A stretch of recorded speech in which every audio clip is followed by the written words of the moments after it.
আসসালামু আলাইকুম বন্ধুরা, আশা করি আপনারা সকলেই ভালো আছেন। বর্তমান সময়ের একজন বিখ্যাত আলেমের সাথে ঘটে যাওয়া একটি ঘটনা, সঙ্গত কারণে তার নামটি আমি প্রকাশ করতে পারছি না, তবে এটুকু বলা যায় তিনি আমেরিকার একজন নাগরিক আর তিনি একজন যুবক। একদিন তিনি তার গন্তব্যে যাচ্ছিলেন লিফটে করে। হঠাৎ লিফটটি থেমে গেল আর লিফটে একজন সুন্দরী নারী উঠল।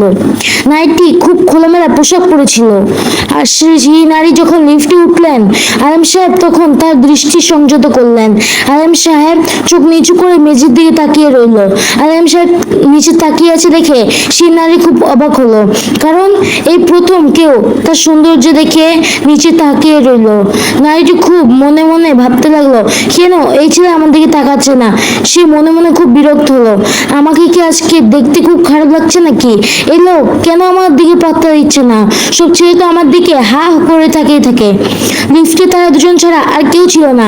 সেই নারী ছেলেটি দৃশ্য আকর্ষণের জন্য মৃদু শব্দ করলো, বাজে অঙ্গভঙ্গি করতে লাগলো, কিন্তু কিছুতেই কোনো কাজ হলো না। আলম সাহেব তার গন্তব্যে চলে এলেন। আলম সাহেব লিফট থেকে নেমে যাচ্ছে দেখে সেই নারী তার পিছনে যেতে লাগলো। সেই নারী যখন আলম সাহেবকে বলল, শোনো, আমি কি দেখতে খুব খারাপ? তুমি কেন আমার দিকে একবার তাকালে না? আসলে আমাদের সমাজটা এরকম হয়ে গেছে যে নারীরা সবাই এমন শিক্ষা পাচ্ছে, তাকে অন্য পুরুষের সামনে নিজেকে আকর্ষণীয় করে তুলতে হবে। আলম সাহেব তখন বলেন, বোন, আমি একজন মুসলিম, আমি মন থেকে নারীদের অনেক সম্মান করি, আর আমার স্ত্রী রয়েছে, আর আমার স্ত্রী ছাড়া আমি অন্য কারোর দিকে তাকাতে পারি না। ইসলাম এটাকে একদম সমর্থন করে না। আর তাছাড়া আপনার দিকে তাকিয়ে আমি আপনাকে লজ্জিত করতে চাই না। আসলে আপনার দিকে তাকালে আমার বা আপনার কোনো লাভ আছে কি? এভাবে খুব সুন্দর করে ভাবে তিনি সেই নারীকে গুছিয়ে বলেন, আর তার এত সুন্দর কথা আর ব্যবহার দেখে সেই নারী মুগ্ধ হয়ে গেল এবং তার ফোন নাম্বার চেয়ে বসলো।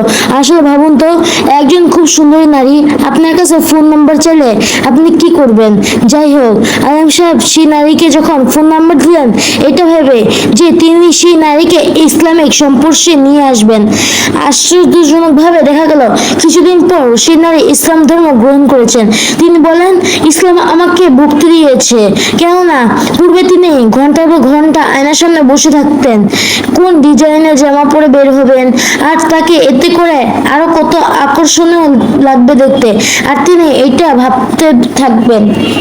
আর এখন তিনি একটি কালো কাপড় জড়িয়ে বাসা থেকে বের হয়ে যেতে পারেন, আর তিনি মনে করেন ইসলাম তাকে মুক্তি দিয়েছে।